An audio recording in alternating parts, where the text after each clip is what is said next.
Hi there, Pisces. Thanks so much for tuning in. I'm Astrogirl, and we're looking at March 9 through March 15. And Pisces, this is one of those weeks when you are going to be much in need and demand because you are a gentle soul and there's a lot of fiery energy, and you being a water sign, water on fire, although it sizzles, it does eventually put the fire out. And with Mercury, the planet of communication, and clear thinking moving into your sign midweek, this is definitely a time when you will be able to sort things out for people who seem unable to sort them out for themselves. This week, Pisces features a balanced trine that turns into a dangerous alliance, plus a sign changed, followed by a rest period. Mars, the planet of energy in Aries, is riding point early Tuesday, March 10, when it makes a fire trine to Jupiter and indicates a couple of days of positive growth. Take good heed, because this is the only time these two planets will be in harmony in 2015. It looks like hazard lights ahead, because Wednesday, March 11, Mars exchanges the Jupiter love bubble for a meet-up with Uranus. This disturbing and possibly violent alignment between Mars and Uranus reveals a side of Mars that doesn't play well with others. Things go further south when the dangerous duo gets mixed up with Pluto later in the day.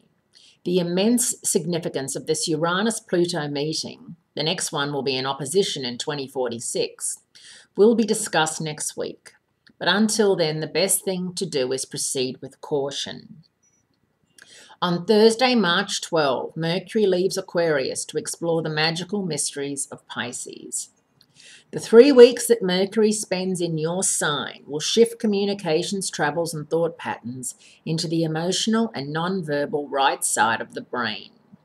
Things go into a stall Saturday, March 14, when Saturn goes out of phase or retrograde. This 4-month retrograde cycle will send Saturn back for one last trip into Scorpio, which of course is your water cousin. But in the meantime, you can make this retrograde period work for you with a gardening practice called deadheading. Deadheading is when you snip off flower heads after a plant is past its bloom. This stop-motion practice prevents the flowers from going to seed and allows the plant to put more energy into producing new blossoms. So it's pruning, cosmic pruning. Deadheading, a project, job, relationship, or idea that has blossomed and run its course, will guarantee that you have the energy to make a successful and productive start when Saturn turns direct in August. So Pisces, Mercury in your sign. Mercury is the gift of the gab and rules Gemini and Virgo. So in your sign, it's a bit lost with all the emotional stuff. But I think we need it. I think we need that break. I think we need to stop overthinking everything and start feeling it. You know, feeling it from the heart and soul, and not being so obsessed with facts and figures, but how things make us feel.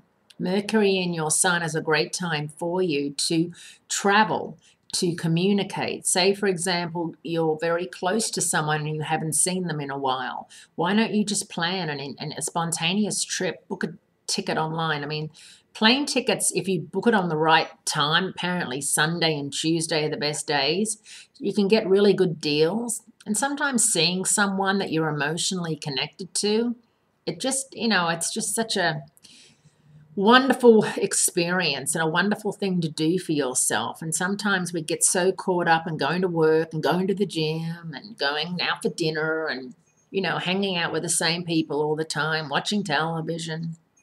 We don't really ever get to experience more. So I'm just urging you, with Mercury, the planet of travel in your sign, to get out and about and have a wonderful, wonderful time. Thanks for tuning in, and I'll speak to you again next week, Pisces.